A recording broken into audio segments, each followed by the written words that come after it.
al movimiento, que lo que quería decir era murmuradores, gente que lo que hacen es estar hablando, porque desde luego hablaban mal de la iglesia y hablaban mal del Estado, o sea, estos tipos le daban a cualquiera. Entonces, desde luego, como resultado de ello, cuando la Universidad de Oxford censura el movimiento, entonces el movimiento pasa al pueblo, porque al pueblo le es simpático, y una vez el movimiento pasa al pueblo, desde luego ya no tiene control el movimiento, y entonces la gente empieza a ser más radical y más radical. Pues, y ya ustedes tienen idea cómo fue que terminó Wycliffe, que después que lo habían lo entejado como santo, lo desentejaron para condenarlo. Finalmente también hay que añadir que la iglesia, la Universidad de Oxford pertenecía o sea, era de la corona. Oh, sí. No, la Universidad de Oxford pertenecía a la corona, pero por ende tenía un arzobispo representante de la iglesia. Claro. Y este arzobispo, que era representante de la iglesia, lastimeramente respondía al papado de Aviñón, que estaba en Francia. Por lo tanto, Wycliffe estaba entre la espada y la pared, porque no tenía alternativa.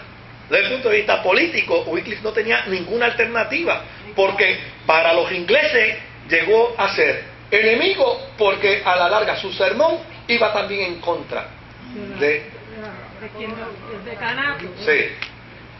En ambos lados, la postura no le beneficiaba a nuestro querido hermano Juan Wycliffe. Y el resultado final fue que metieron una pala, lo desentejaron y le declararon hereje a los huesos. Por lo menos lo quemaron. Sí. lo cremaron. No, le digo vida. Lo cremaron. Sí. Ah, Y la Biblia no podía ni mirar. sí. Ah, sí. Bueno, que Prohibían que la gente se prohibía el manejo de la Biblia, aunque Justo González hizo una clarificación el miércoles, y él dice que hay que interpretar de manera correcta la razón por la que la Biblia tenía una cadena, y que estaba encadenada no para que la gente no la leyera, sino para que la gente no se la llevara. Porque desde luego, claro, que la podía ver encadenada, podía interpretar, porque él es a juicio del vidente, ¿no? Del que ve, sin la información correcta, pero realmente él dice que la razón por la que estaba encadenada no era para que la gente no la leyera, sino para que no se la fueran a llevar, porque obviamente producir una Biblia sin la imprenta daba mucho trabajo. Con Roberto concluyo, que ya me pasé por tres.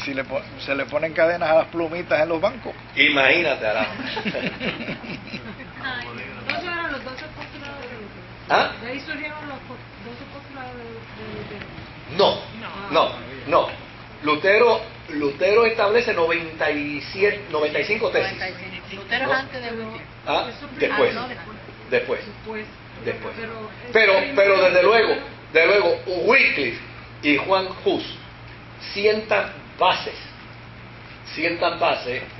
para el movimiento de la reforma de Lutero, porque la iglesia sigue lapachando en su lodazal y cada día se sigue hundiendo más.